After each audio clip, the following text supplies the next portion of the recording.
This is the IBJ podcast for the week of Monday, April the 5th, 2021. I'm Mason King. Welcome back to the podcast, everybody. If you're listening to this on Monday the 5th, you know, of course, that yesterday was Easter Sunday. I went to my first church service in more than a year on Sunday morning, albeit an outside service. And in the afternoon, my wife, son, and I went to our first indoor family gathering since Christmas 2019. Now, just to be clear, I and the rest of the adults in my family have been fully vaccinated, which is one of the few fringe benefits right now of being over 50 years old.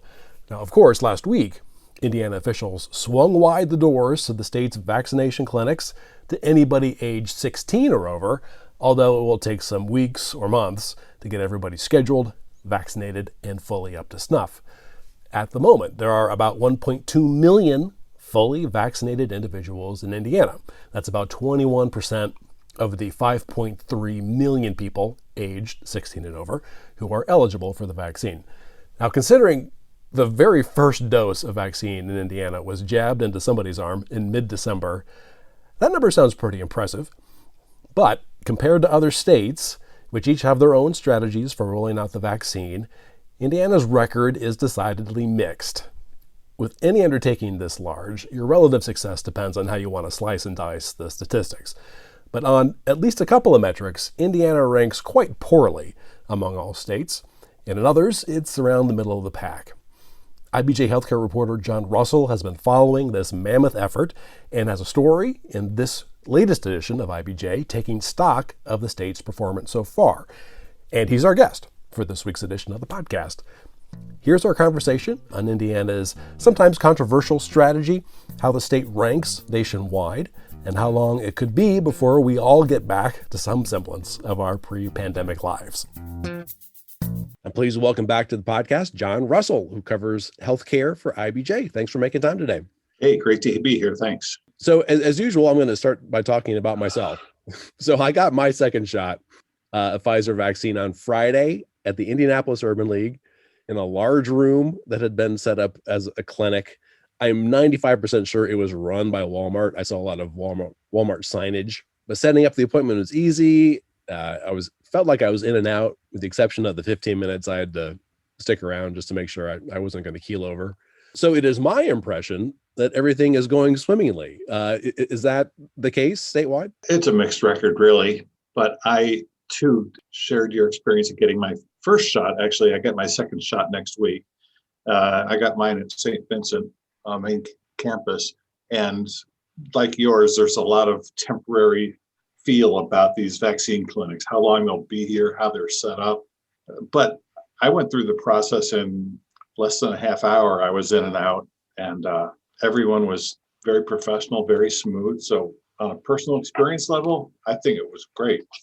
But when you step back and look at the big picture and how Indiana has performed compared to other states, there's high points and a few low marks too. Everyone I've talked to has said it's going great, but some other states are doing better. So we have 50 states, and I assume the District of Columbia and the U.S. territories, they're administering vaccines to their residents. I assume then that we also have 50 different ways of doing it. Leaders of each state got to choose how they wanted to roll out the vaccine. Is that right? That's right. So the federal government controls the supply.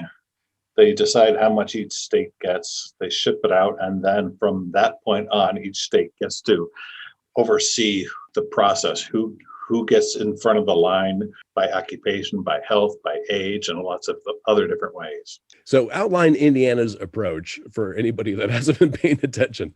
Yes, it rolled out in various tiers. The first tier was frontline health responders, workers, so nurses, doctors, anyone in the hospital, people who clean your rooms, people who mixed up your medicines, they got first dibs. And this was the days, remember, when there was very scarce amount of vaccine. And so the general population had to wait for a little while. And after that came people in nursing homes and those who were working in nursing homes. And then they started rolling out by age, starting with the oldest, 80 years old and older because they figured they were the most vulnerable, were the most at risk health-wise, and they had to get protected first. So it went in tiers in descending order, 80, 75, 70, 60, 50. And it took a while to get down to 50, 40, 30. But now, as of this week, everyone over 16 is eligible to register and get the vaccine. Was the state's approach dictated by any data, or was it just their instinct that that was the best way to do it, or that just how they decided was the best way to do it? State health officials said it was decided by the data. I mean, they formed a committee of numerous health officials and community leaders, and they discussed the data, and they came to the determination that their way was the way to protect the state. And no one has really come forth that I know and said, you guys are all wet, and that was the worst possible way.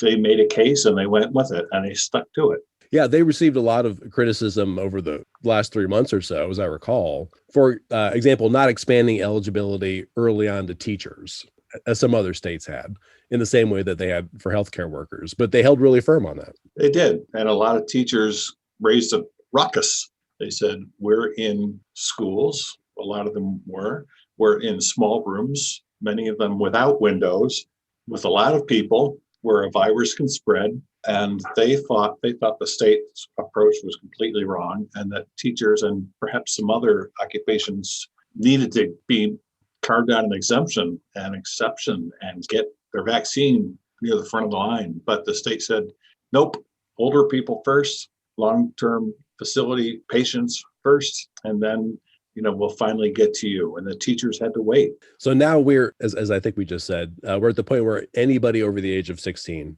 is eligible. They're eligible. They can register. But for example, my son is 21 and he was just made eligible a couple of days ago. He registered right away, but the soonest he can get in was first week of May. So I think the state said on the first day by noon, almost 100,000 people had registered. So there's going to be a wait. So let's take a quick overview of the rollout so far. And this is just stuff that I got off of the state's dashboard.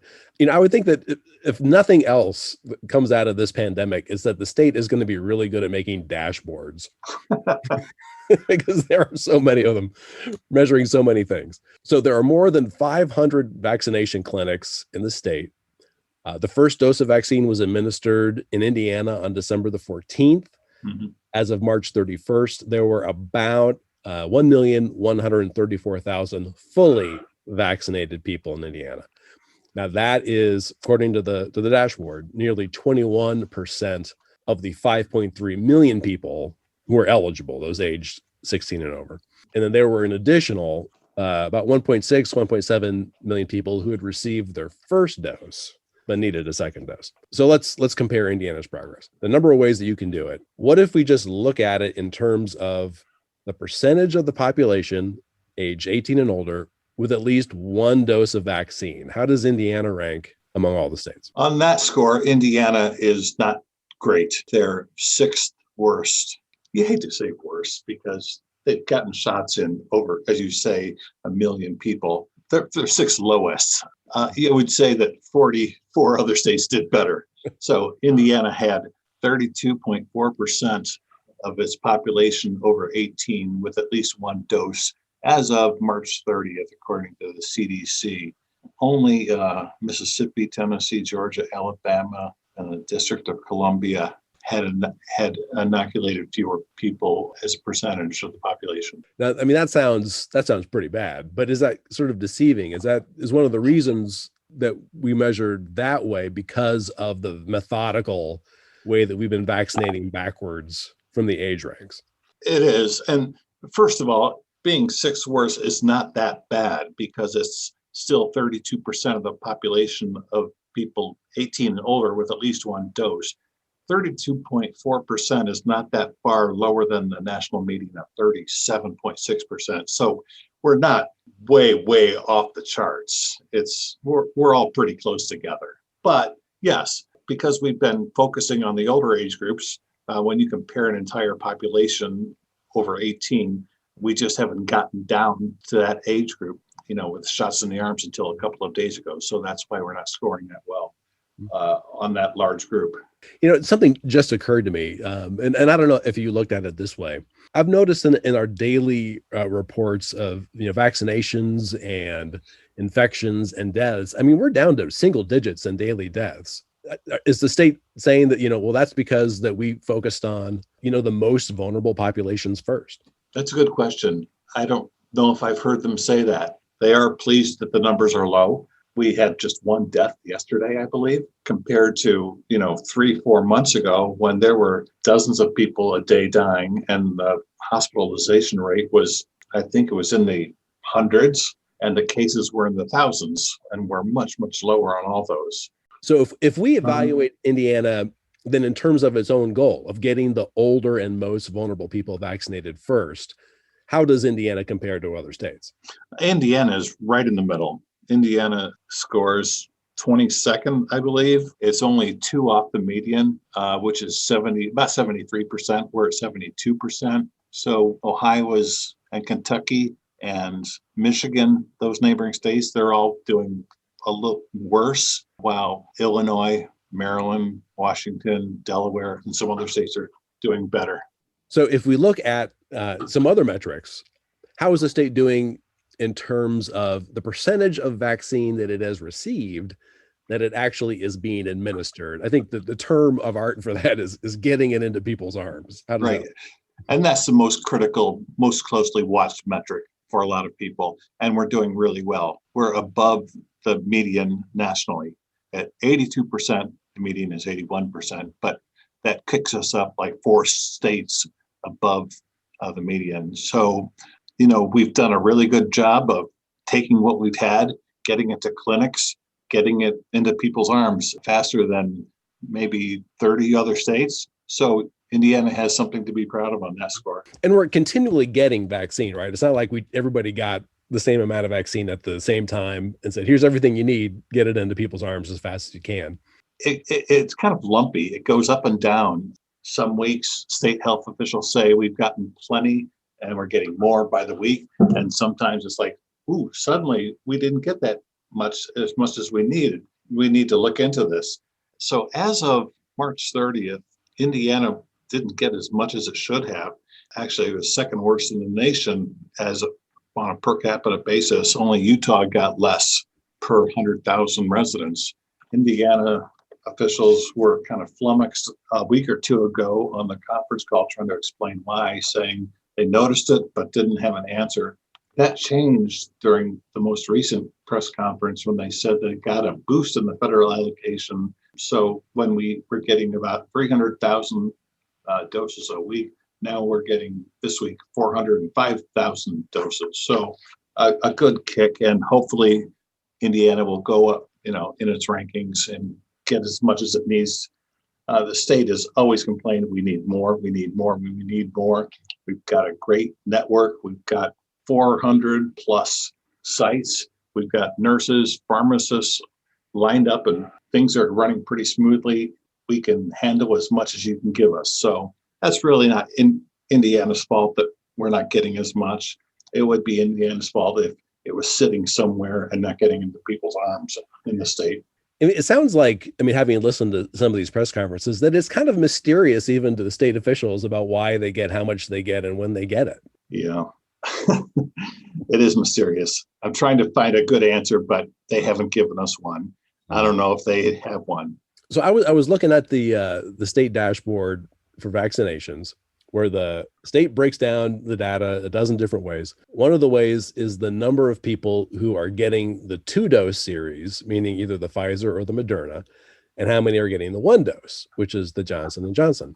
And it was really striking to me how few people are getting the Johnson & Johnson.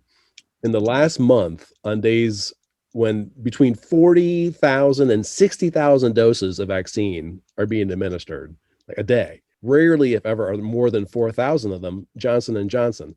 And that was surprising to me, because I remember when they approved it, and it just sounded like this was going to revolutionize everything. It was 1 dose, and everyone kept talking about how we're just going to get that thing out here. And we've hit the fast lane. Is there any particular reason why we don't see a lot of that Johnson & Johnson vaccine yet? when you look at the running totals, yeah, it's a very small part of the overall mix. I was surprised when I looked at that a day or two ago as well. While you have over 1 million of Pfizer and Moderna doses administered here, you have only maybe 60,000 doses of Johnson & Johnson overall. Yet it's picking up and it's increasing as a part of the mix. In fact, it's being used exclusively in these mass vaccination clinics that are rolling out around the state, including big ones at the Motor Speedway in Indianapolis and up in Gary. State officials also just announced that they had gotten quite a big shipment of J&J this week. In fact, it was bigger than either Pfizer or Moderna. So we'll see if that continues. Although there was that factory incident in Baltimore recently that is causing a delay of future shipments of J&J. So that could be a problem going forward. Yeah, I was going to ask you about that too, because that news of that just came out yesterday, which for folks at home was last Wednesday. So there's some kind of mix-up. They mixed the wrong ingredients, or they mixed them the wrong way. It ruined up to 15 million doses. It's going to delay shipment of vaccine to some states. And the first thing that I thought of, and apparently you thought of too, was, the Johnson & Johnson vaccine is the one that is being used at the Indianapolis Motor Speedway starting today and for 16 subsequent days. And I think you checked in with the state to see whether or not this was going to affect how the Speedway is going to be able to, take care of its patients. Exactly. When you have 6,000 people a day coming to the Speedway over multiple days this month, and Johnson & Johnson is the one dose that's going to be, or the one brand that's going to be administered, you have to wonder, is that going to be a problem? But State Health Department gave me a very short statement that it had enough vaccine on hand and it didn't see any problems with getting the Speedway folks all inoculated. Plus, as I said, that J&J was the largest percentage of the mix of the last shipment. So we'll see. So at the rate we're vaccinating Hoosiers right now, do we have a sense of how long it's going to be before we get a critical mass of people who are fully vaccinated? Different people say different things on this. There's a data analyst who's a professor of economics up at IU at the Gary campus, who's studied and sliced the data very carefully and done some projections. And he thinks that we're going to get to 80% of our population with vaccines by August. Remarks from the state have not given a specific date, but they've hinted it could be sooner. And now that things are ramping up at full speed with all these mass clinics opening around the state, there are mobile units crisscrossing certain regions of the state. We're getting larger and larger amount of shipments. The hospitals, which are the largest outlets and have set up numerous clinics all over the state, some of them are saying that they might be in business as late as the end of the year. Some are saying that they think they'll wind down their clinics by summer and turn the job over to doctors and health centers. So it's all over the board, really. So here's a $64,000 question. John Russell, when will the pandemic be over? Oh my God, that's way above my pay grade. When will it be over? Are you going to have a July 4th celebration with your immediate family, as the president would like you to? Actually, I'm making plans to visit my sister in Maine in June. My wife and I and my sister and her family will have all been vaccinated by then. I'm praying that makes our interactions safe. When will the pandemic be over, though? This is the first one I've lived through. I don't know how quickly they wind down. Get your shot, wait 2 weeks, and still be careful. Okay. And we'll see. Well, hey, thanks so much for making time and explaining all this for me today. I really appreciate it.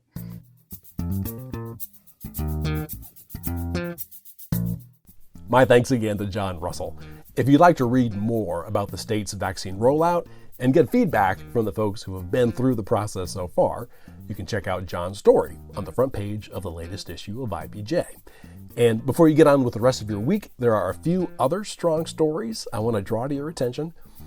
The biggest show in college basketball might be leaving Indianapolis on Monday night, but don't expect downtown hotels to head back into hibernation. Mickey Shuey reports on the extensive slate of meetings, sporting events, and expositions scheduled for downtown through the rest of the year. And we'll likely get a heat check on Indy Stint hosting March Madness by how many more events sign on. Also in this week's issue, Greg Andrews details the epic legal brawl between the partners who opened Pier 48 Fish House and Oyster Bar in the Hyatt Place Hotel downtown. Among other allegations, one side is accused of taking more than 60 pounds of beef and seafood from the restaurant. And Susan Orr reports that efforts to liquidate the assets of Indianapolis-based Celadon Group have run out of gas. The trucking company's bankruptcy case has come to an end, and most of its creditors have been left empty-handed. And again, you can read these stories in the latest print edition of IBJ or online at ibj.com. I will say, it's quite a bit easier to access all of the latest local news about business and politics, and all of IBJ's data on Central Indiana's business community and economy if you're a subscriber. It works out to about $2 per week for actionable information you're not going to find anywhere else. Just go to ibj.com and click on the subscribe button. And thanks again for making time this week for the IBJ podcast, which is edited by Leslie Weidenbenner. I'm Mason King. Hang in there, everybody. We'll be back again next week.